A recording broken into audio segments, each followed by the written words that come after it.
नमस्कार. जीवनमूल्य या कार्यक्रमात पुन्हा एकदा आपल्या सर्वांचं सहर्ष स्वागत.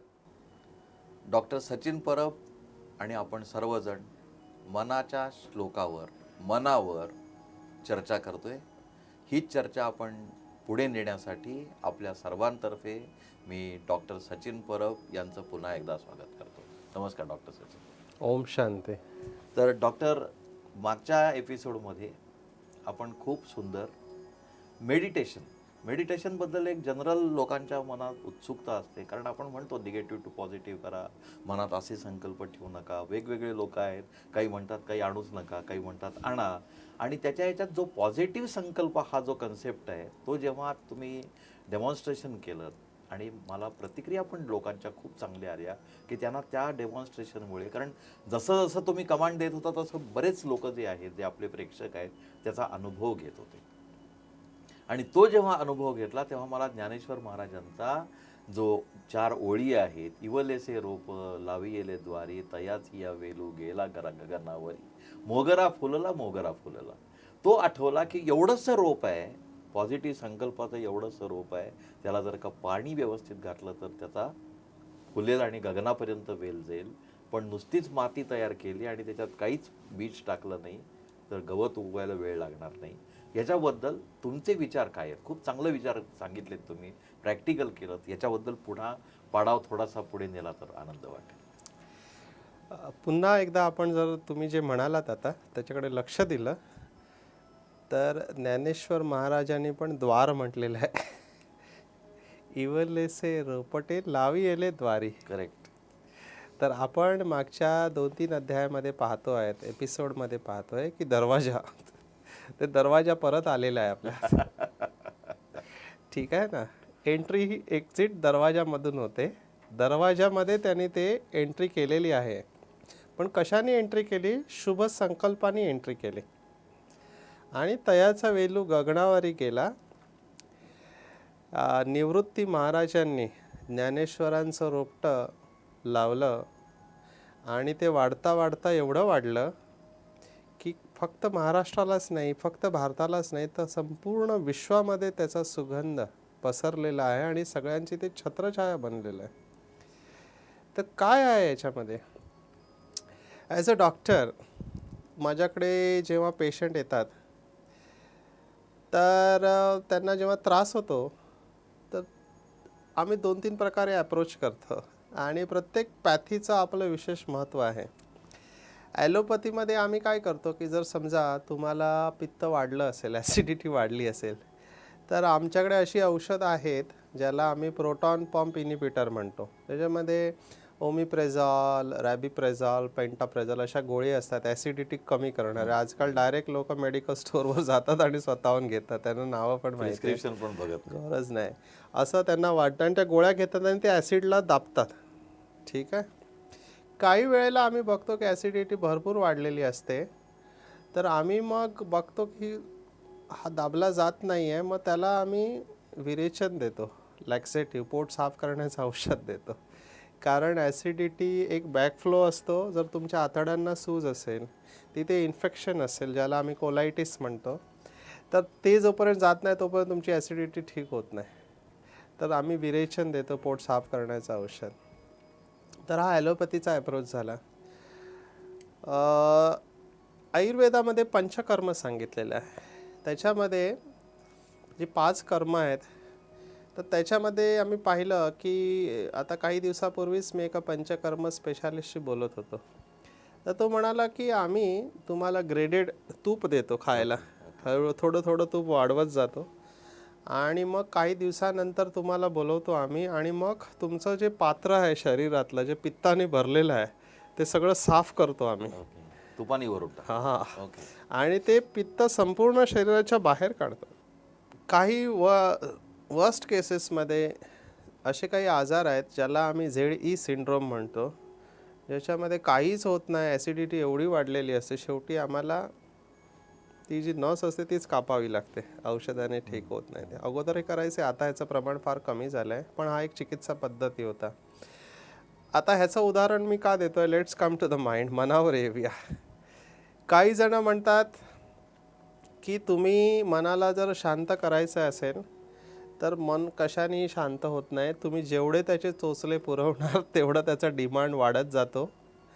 त्यामुळे दमन करा तुम्ही, दाबून टाका त्या सगळ्यांना इच्छांना, जे काय तुमच्यात असेल. तर दमन हा एक प्रकार आहे. दुसरं की जे म्हणतात दमन करू शकत नाही तुम्ही, तर म्हणतात की तुम्ही तुमचे जे काही विचार असतील जे तुम्हाला त्रास देत असतील त्यांना तुम्ही व्हेंटिलेट करा, बाहेर काढा किंवा वमन करा. ठीक आहे ना. तर एक दमन आहे आणि एक वमन आहे. तिसरं आहे जे म्हणतात की किती काय करा हे जाणार नाही आहे, तुम्हाला मनच नाहीसं केलं पाहिजे. आणि मन नाहीसं करणे म्हणजे काय, तर ते त्यांनी जो शब्द वापरला आहे तो अमन वापरलेला आहे. अमन हा जो शब्द आहे आपण भरपूर वेळा ऐकलेला आहे. आपण म्हणतो की दुनिया में अमन हो, है ना. अमन की चिडिया चहकती रहे, माना दुनियामध्ये शांती हो. म्हणजे तिथे अमन शब्दाचा अर्थ शांती आहे. म्हणजे त्यांचं असं म्हणणं आहे की जोपर्यंत मन अमन होत नाही तोपर्यंत शांती येणार नाही. ठीक है ना. तर अमन करो, दमन करो या वमन करो. और एक जो शब्द आता है जो हम पिछले बार देखा, जे आपण मागच्या वेळेला पाहिलं की तुम्ही म्हणालात काही पॉझिटिव्ह थॉट्स द्या की किंवा हे ज्ञानेश्वर महाराजांनी लावलेलं रोपटं, ठीक आहे ना, सकारात्मक संकल्पाचं. तर मन म्हणतं की म्हणजे काही लोकांचा असा प्रवाह आहे की ते सुमन करा.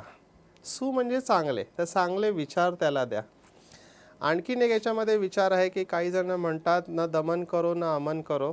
दमनही करू नका, अमनही करू नका, सुमन कठीण आहे करणं, ठीक आहे ना, किंवा वमन करा. त्याच्याबरोबर शमन पण सांगितलेलं आहे, शांत करा, समजवण्याचा प्रयत्न करा. तर हे सगळे मनाचे वेगळे पद्धती सांगितलेल्या आहेत. तर जेव्हा या वेगळ्या पद्धती वापरतो, जसं आता तुम्ही एकीकडे म्हणता अमन करा आणि दुसरीकडे म्हणता सुमन करा, ह्या कॉन्ट्राडिक्टरी वाटतात आपल्याला. पण आपल्याला ह्याच्या खोलात जाऊन कळायचं आहे की जसं मी मुद्दामून औषधाचं उदाहरण दिलं, तर कोणत्या व्यक्तीला कोणतं औषध देणं हे वैद्य ठरवतं. ठीक आहे ना. ह्या प्रचलित पद्धती आहेत आणि वेगळी लोक ह्या वेगळ्या पद्धतींचा अभ्यास करत आहेत आणि त्यांना रिझल्ट मिळालेला. याचा अर्थ या पद्धतीमध्ये काहीतरी आहे जे लोकांना फायदा देतं. पण मग तुमची प्रकृती बघितली पाहिजे. तुमची कोणती प्रकृती आहे त्यानुसार. तुम्ही जे धरणीचं उदाहरण दिलं ना, धरती जर ठीक नसेल तर धरती कोणती आहे, सुपीक धरती आहे की कठीण धरती आहे, त्यानुसार तुम्हाला हे बीज टाकलं पाहिजे. ठीक आहे ना.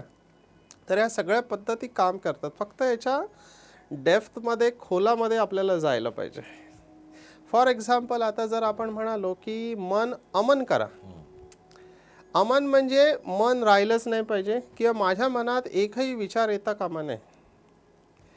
आता इज इट पॉसिबल? विचार करण्यासारखी गोष्ट गंमत अशी आहे की जेव्हा माझ्या मनात हा विचार येईल की माझ्या मनात एकही विचार येऊ नये, हाच विचार माझ्या मनात येतो आणि एक्झॅक्टली. आणि you are thought conscious that time. ठीक आहे ना. जसं आता मनाच्या स्वभावाबद्दल आपण भरपूर आणखीन पाहणार आहोत. किती आपले एपिसोड होत आहेत आपल्याला माहीत नाही, पण जेवढं आपण बघतोय मनाचे श्लोक, तर एकेका श्लोकावर आपण किती वेळ देऊ, त्याच्यामध्ये आपण ते खोलात उतरत जाऊ. तर माझ्या मनात विचार आले तर माझ्या मनातले विचार येऊ नये ह्याच्यासाठी मी जेवढा प्रयत्न करेन तेवढे विचार येत जाणार. हा एक मनाचा स्वभाव झाला. ह्याला आम्ही असं म्हणतो की खूप सुंदर की जर मी तुम्हाला सांगितलं की तुमच्या मनात तुम्ही कोणाचाही विचार आणा, फक्त एका सफेद हत्तीचा विचार आणू नका, बाकी कुठलाही विचार आणा. जर मी असं म्हणालो तर हत्ती सोडून बाकी सगळ्यांचे विचार, म्हणजे हत्तीचाच विचार येणार, बाकी कुठले विचार येणार नाही. कारण मी नको म्हणालो ना तर मन तेच करतं. हा एक मनाचा गुणधर्म. त्यामुळे अमनबद्दल, अमन शब्दाचा मग अर्थ काय आहे ते पण आपण पाहणार. एक फार उच्च अवस्था आहे ज्या वेळेला मन कुठे जात नाही, पण मनातली जी चलबिचल असते, चंचलता असते, ती शांत झालेली असते आणि त्यावेळेला आपल्याला वाटतं की अमन अवस्था आहे. पण अमन याचा अर्थ असा नाही की विचार कोणते येऊ नये. ठीक आहे ना. त्याच प्रकारे दमन किंवा शमन. तर दमन म्हणजे दम भरणे, शमन म्हणजे शांत करणे. दमन म्हणजे तुम्ही दमन आणि शमनमध्ये तुम्ही मालिक असलात पाहिजे. की एखादा निगेटिव्ह विचार तुमच्या मनात येतो आहे, चल भरपूर वेळ झाला सिगरेट ओढायची आहे, त्यावेळेला तुम्हाला त्या मनाला शटअप करता आलं पाहिजे. Just stop. पुन्हा विचारता कामा नये, पुन्हा विचार आला नाही पाहिजे, असं बोलण्याची शक्ती असणे आत्म्यामध्ये, ते दमन आणि शमन झालं ज्ञानाच्या आधारे. सुमन तर सोपं आहे, पण प्रयत्न करावे लागतात, तुम्हाला अभ्यास करावे लागणार की श्रेष्ठ संकल्पांना जन्म देणं. तर ह्या सगळ्या पद्धतींचा स्थान, स्थिती, व्यक्ती, परिस्थिती पाहून आपल्याला वापर करता आला पाहिजे.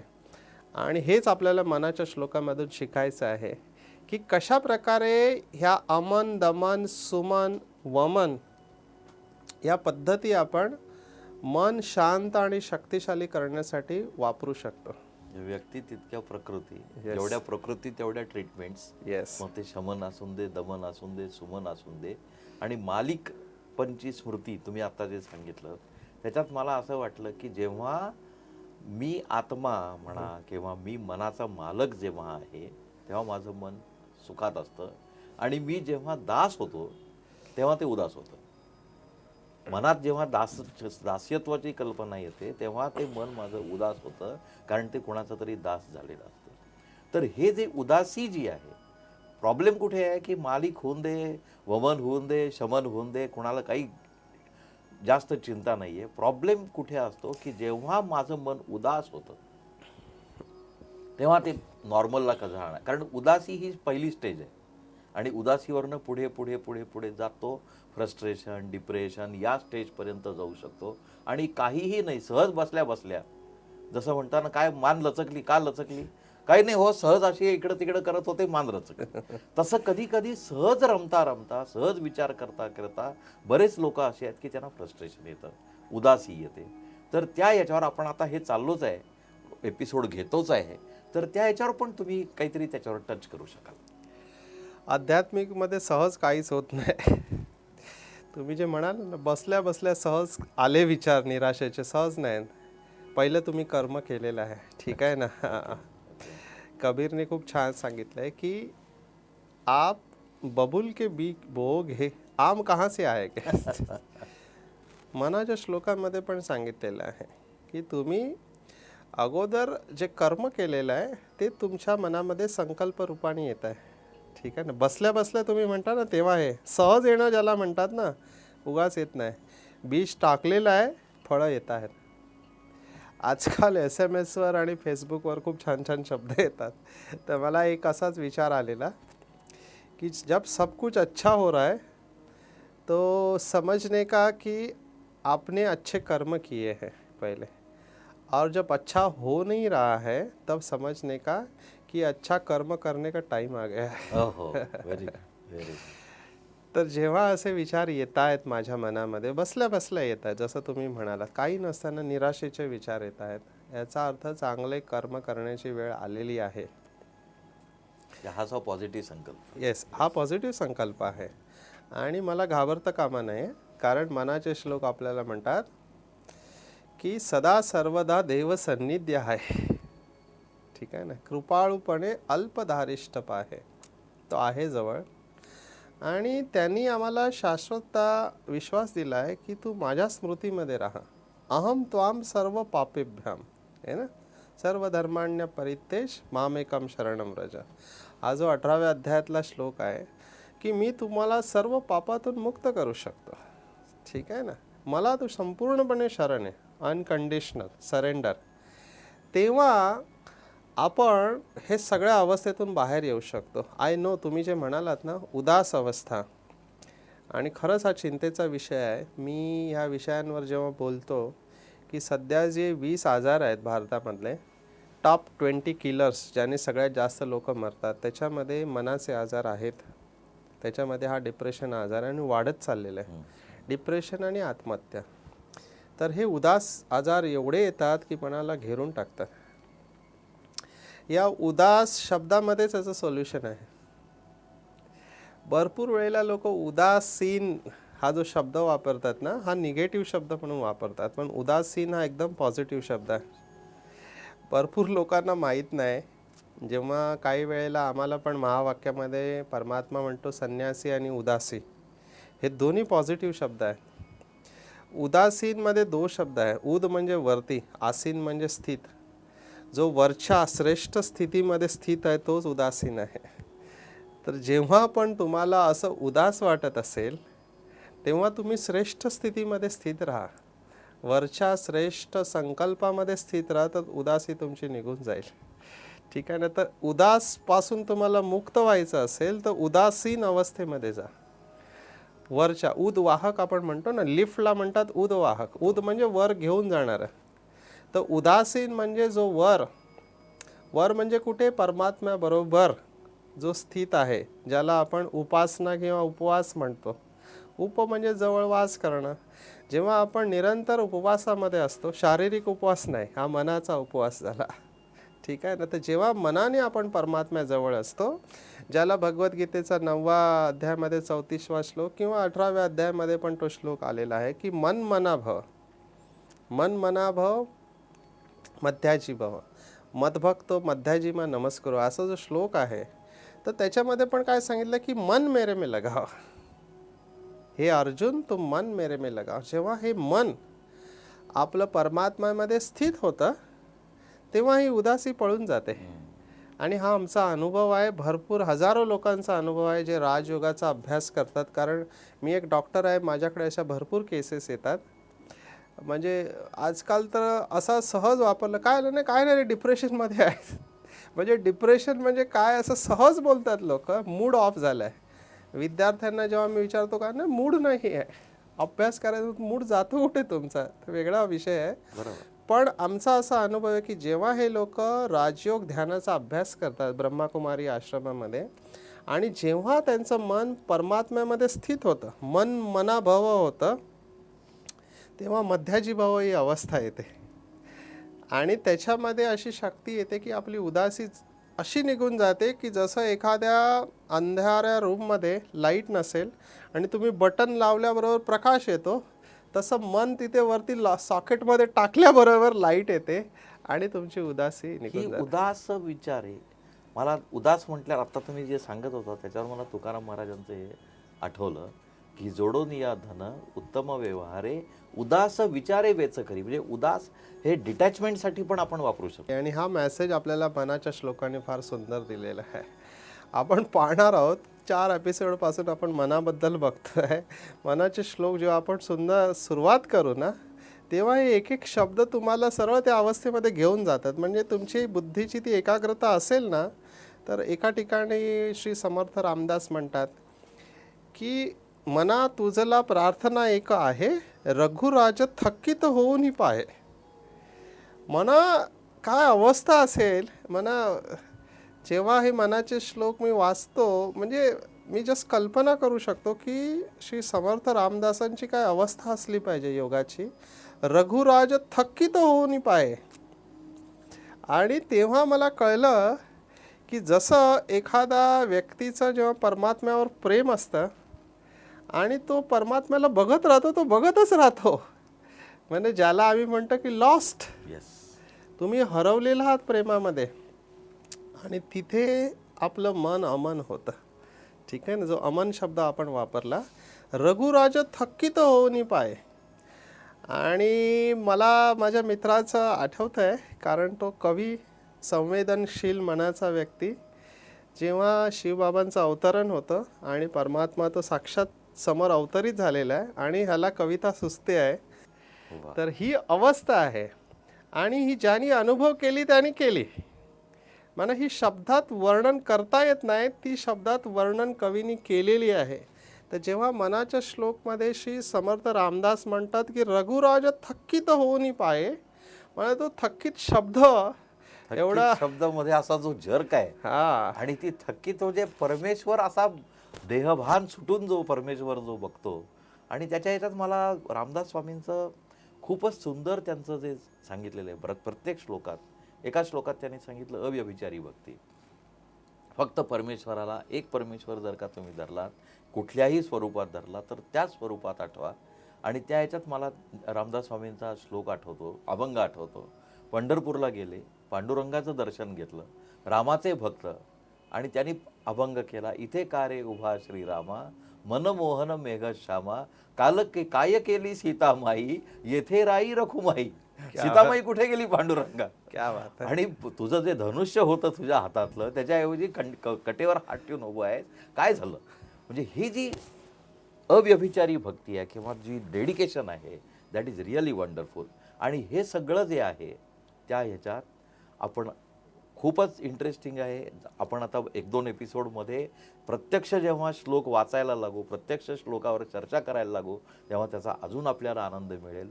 आणि दरवाजे जे पाहिलेत, त्या दरवाजावरनं मला जस्ट आठवलं, एक कथा आहे लहानपणची. चिवतई चिवतई दार उघड, काऊला सांगतो. आणि चिवतई म्हणते, थांब माझ्या बाळाला आंघोळ घालते, थांब माझ्या बाळाला न्हाऊ घालते, थांब माझ्या बाळाला तेटी लावते. पण ते कुणासाठी, जेव्हा माया म्हणते चिवतई चिवतई दार उघड, तेव्हा आपण त्याला सांगायचं, थांब जरा तुम्ही आत्ता सिगरेटचं जे उदाहरण दिलं तसं, थांब माझ्या बाळाला आंघोळ घाल. ते आपण उलटं करतो.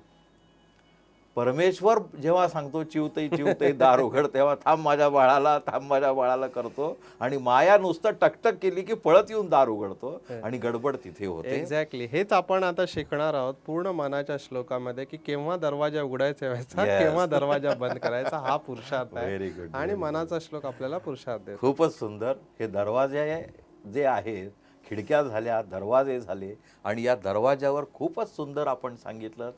एन्जॉयमेंट तर आलीच, आणि शिवाय त्याच्यातनं काहीतरी मेसेज पण मिळाला.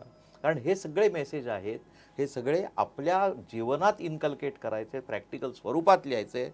आणि हे का करायचे, क्योंकि हमें आपसे मोहब्बत है, आपको देख के हमें सुरूर है. आपल्या कविवर्यांना आमच्या हार्दिक शुभेच्छा. तेव्हा प्रेक्षक हो, हा कार्यक्रम असाच आपण पुढे नेणार आहे.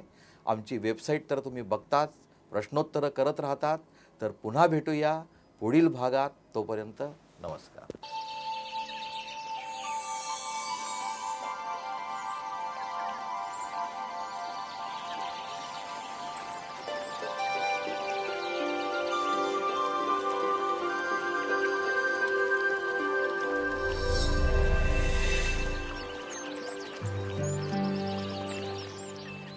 ईश्वर निर्मित या सुंदर जगात जगण्याचे कसब ज्याला गवसले, तो खरा भाग्यवान. या जगात त्यापेक्षा आणखीन श्रेष्ठ प्राप्ती नसावी, आणि ही प्राप्ती आपणाला व्हावी, हेच आमचे ध्येय. अत्याधुनिक जगाच्या उंबठ्यावर श्रेष्ठ संस्कृतीच्या भक्कम पायाची गरज आहे. विश्वास हा भारतीय संस्कृतीचा पाया आहे.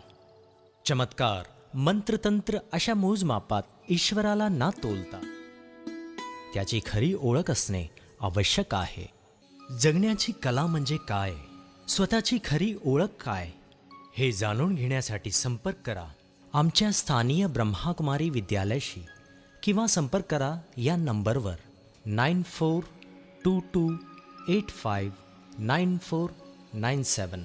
आमचा पत्ता आहे ब्रह्माकुमारी विद्यालय, भानापेठ वाड, कस्तुरबा रोड, चंद्रपूर 442402. आणि आमचा ईमेल आहे bkmarathi@gmail.com. जीवनमूल्य व्याख्यान आणि मेडिटेशन गीतांची DVD MP3 उपलब्ध आहे.